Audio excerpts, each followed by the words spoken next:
a heroin addict mother, an anarchist father and years of schoolyard bullying, how Eurydice Dixon's life was shaped by tragedy before she was raped and murdered by a teenager in a Melbourne park.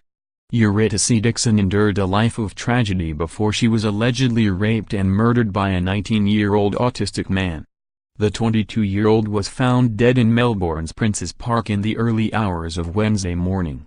Ms. Dixon's mother, Kate Walters, was a heroin addict and her father, Jeremy Dixon, was a radical political activist, the Australian reported. At the age of just 7, police knocked on the door of Ms. Dixon's family home with the news her mother had been found dead in a shopping centre. Mr. Dixon, a very good man, was left to look after his children, including Ms. Dixon, alone. Comedian Kieran Butler told the publication Ms. Dixon had a hard time growing up and was bullied. She was young, like 19, and she was talking about subjects that nobody talks about when they're 19, he explains. She had a king hard time, growing up. By her own admission, she was a strange sort of unit. And so she got bullied and she had a tough life at home. There's been tragedy in her past. Floral tributes at the park where the rising comedian was killed are going, and thousands are expected to pay tribute in coming days. A vigil has been organized for Monday evening at the park, aimed at reclaiming the public space where Ms. Dixon was found. Friends of Ms. Dixon say the vigil service will send a message to women that they deserve to feel safe, Yahoo 7 reported.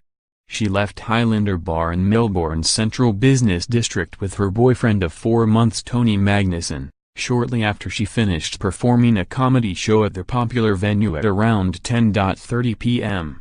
Insisting on walking alone after enjoying a Dr. Pepper and a protein bar, Ms. Dixon blew a kiss to her boyfriend and began the short journey home, the Herald Sun reported.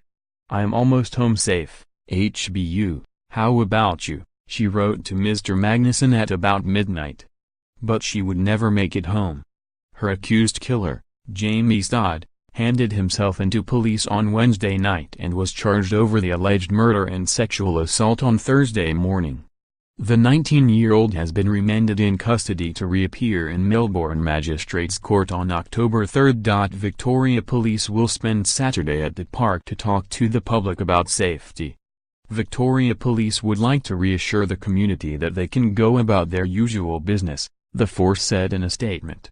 As police, it is our role to provide people with both reassurance but also tips on how we can all stay safe in our community. Officers will be at the park, north of Carlton, from 10 a.m. to 2 p.m. on Saturday along with counsellors and support people from the Red Cross and Victorian Council of Churches.